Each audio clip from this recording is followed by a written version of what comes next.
বাংলাদেশ বেতার রাজশাহী। এখন শুনবেন স্থানীয় সংবাদ।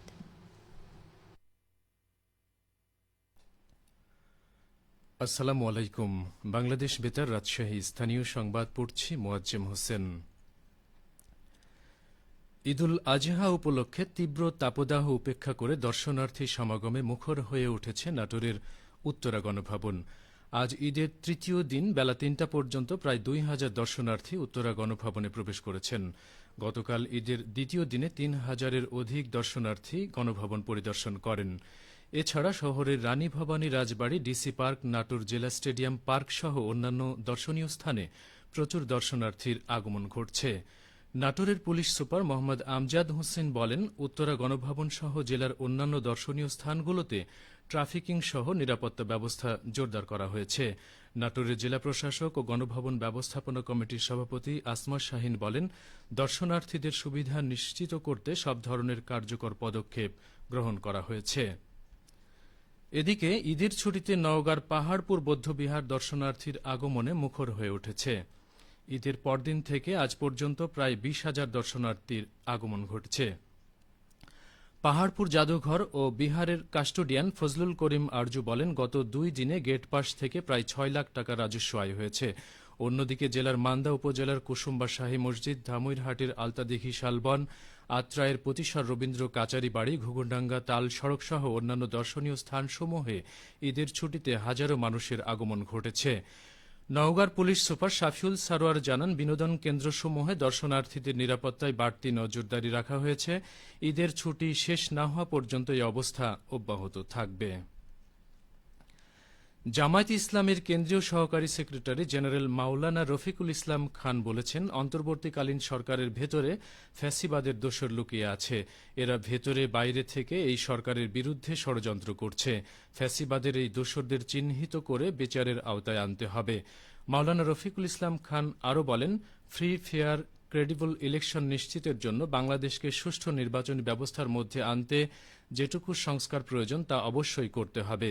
যেন তেন নির্বাচন দিয়ে কোনো দলকে ক্ষমতায় আনার ষড়যন্ত্র বাংলাদেশের মানুষ আর কোনোদিন মেনে নেবে না। আজ সকালে সিরাজগঞ্জের সলঙ্গা থানা জামাতে ইসলামী আয়োজিত ঈদ পুনর্মিলনী অনুষ্ঠানে প্রধান অতিথির বক্তব্যে তিনি একথা বলেন। সলঙ্গা থানা জামায়াতে ইসলামের আমির রাশেদুল ইসলাম শহীদের সভাপতিত্বে এ সময় আরও বক্তব্য রাখেন জামায়াতে ইসলামী কেন্দ্রীয় কর্মপরিষদ সদস্য শাইখ ড Abdur Samad, deputy attorney general advocate Asaduddin প্রমুখ। তৃণমূল পর্যায়ে ইসলামী জ্ঞানের চর্চা ও গবেষণা কার্যক্রমের প্রসার ঘটাতে ১৪ কোটি ৩১ লক্ষ টাকা ব্যয়ে নাটোর সদর উপজেলা মডেল মসজিদ এবং ইসলামিক সাংস্কৃতিক কেন্দ্র নির্মাণ কাজ এখন শেষের পথে। ধর্ম বিষয়ক মন্ত্রণালয়ের প্রত্যেক জেলা এবং উপজেলাতে ৫৬০টি মডেল মসজিদ এবং ইসলামিক সাংস্কৃতিক কেন্দ্র নির্মাণ প্রকল্পের আওতায় একটি জেলা এবং ৭টি উপজেলা মডেল মসজিদ এবং ইসলামিক সাংস্কৃতিক কেন্দ্র নির্মাণ কাজ বাস্তবায়ন করছে নাটোর গণপূর্ত বিভাগ। নাটোর গণপূর্ত বিভাগের নির্বাহী প্রকৌশলী অমিত কুমার দেব বলেন, শহরের হাপরাস্তা এলাকায় মডেল মসজিদ এবং ইসলামিক সাংস্কৃতিক কেন্দ্র নির্মাণ কাজ প্রায় শেষ হয়েছে। রংসহ অন্যান্য আনুষঙ্গিক কাজ শেষে এ মাসেই স্থাপনাটি সংশ্লিষ্ট দপ্তরকে হস্তান্তর করা হবে। রাজশাহীতে উত্তরবঙ্গ কাবাডি একাডেমির আয়োজনে এবং উত্তরবঙ্গ কাবাডি ক্লাবের ব্যবস্থাপনায় ঈদ পুনর্মিলনী উপলক্ষে ২ দিনব্যাপী কাবাডি উৎসব শুরু হয়েছে। আজ সকালে রাজশাহী লালন শাহ মঞ্চ সংলগ্ন মাঠে কাবাডি উৎসবের উদ্বোধন করেন বিএনপি জাতীয় নির্বাহী কমিটির ত্রাণ ও পুনর্বাসন বিষয়ক সহ সম্পাদক অ্যাডভোকেট শফিকুল হক মিলন।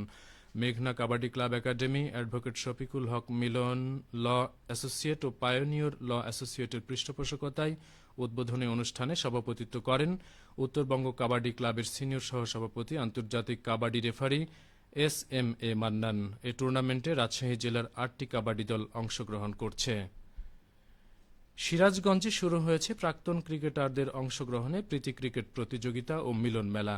আজ সকালে শহরের শহীদ শামসুদ্দিন স্টেডিয়ামে প্রতিযোগিতার প্রথম ম্যাচে প্রতিদ্বন্দ্বিতা করেন সিনিয়র A ও জুনিয়র B টিম। ২০ ওভারের খেলায় জুনিয়র B টিম ১৯ রানে জয়লাভ করে। দিনব্যাপী আয়োজনে ২ শতাধিক প্রাক্তন ক্রিকেটার সিনিয়র A ও B এবং জুনিয়র A ও B নামে ৪টি দলে বিভক্ত হয়ে অংশগ্রহণ করছে। সবশেষে আবহাওয়া। আজ রাজশাহীতে তাপমাত্রা ছিল ৩৭ ডিগ্রি এবং সর্বনিম্ন ২৬.৮ ডিগ্রি সেলসিয়াস। বিকেল ৩টায় বাতাসে আপেক্ষিক আর্দ্রতার পরিমাণ ছিল ৫২%। রাজশাহী ও পার্শ্ববর্তী এলাকায় আজ সূর্যাস্ত সন্ধে ৬টা ৫৩ মিনিটে। সংবাদ শেষ হলো। আমাদের পরবর্তী স্থানীয় সংবাদ সন্ধে ৬টা ৪৫ মিনিটে।